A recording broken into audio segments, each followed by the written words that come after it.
All right, students, many of your writing teachers in the past may have said this to you: show, don't tell. I was told that so many times growing up and so many times even in college, and I'm never sure that they really explained that in detail, so I'm going to try to do that for you, as this is a key part of writing well. So what does it mean to show, not tell? All right, here are some tips. The first thing is we should use sensory details.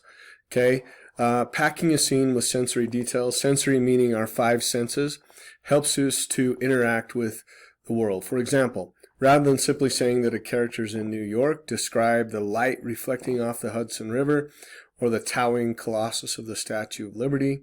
This can help us feel like we're part of the story, like we're actually there, rather than just being told about it.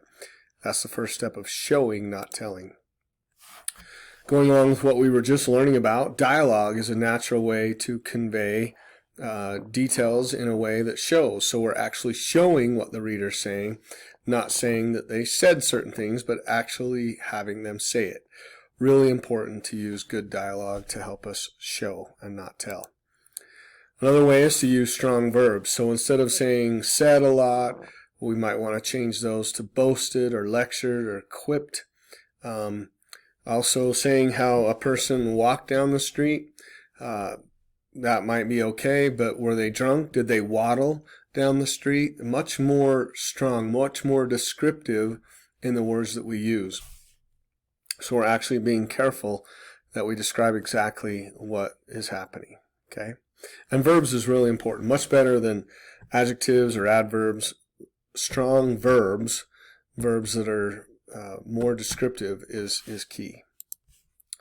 And then we also talked about this during characterization, but indirect characterization is a much better way to show and not tell.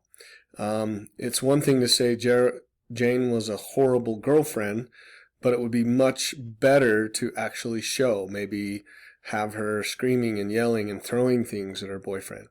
That's actually going to stick much longer than just saying she was a horrible girlfriend. All right, here are some actual examples of show, don't tell. So Jason was scared when he saw the monster. It'd be better to say Jason's heart raced as a shadowy figure caught the corner of his eye. Katie loved Daniel and wanted to spend the rest of her life with him. It'd be better to say Katie held Daniel in her arms, daydreaming about the first time he touched her and what song they might dance to at their wedding. That is much more descriptive and letting us know how she really feels. I really like this one. Michael was terribly afraid of the dark. That's telling us he was afraid of the dark. But here's showing us. As his mother switched off the light and left the room, Michael tensed. He huddled under the covers, gripped the sheets, and held his breath as the wind brushed past the curtain. Yes, it's certainly going to be longer, and that's okay. We're trying to create imagery in our readers' minds and sensory details that helps them feel what it's actually like. I walked through the forest. It was already fall, and I was getting cold. Let's actually show that. So the dry orange leaves crunched under my feet as I pulled the collar up on my coat. Both of those are telling us that it's fall and that it's cold without actually telling us. It's showing us that it's fall and that it's cold. Here are some examples from famous novels. Oliver Twist, a dirtier, more wretched place he had never seen. Now that's telling us, but then he goes in and shows us. The street was very narrow and muddy, and the air was impregnated with filthy odors. There were a good many small shops, but the only stock in trade appeared to be heaps of children who, even at this time of night, were crawling in and out at the doors or screaming from the inside. Okay, and you can go on and read that more.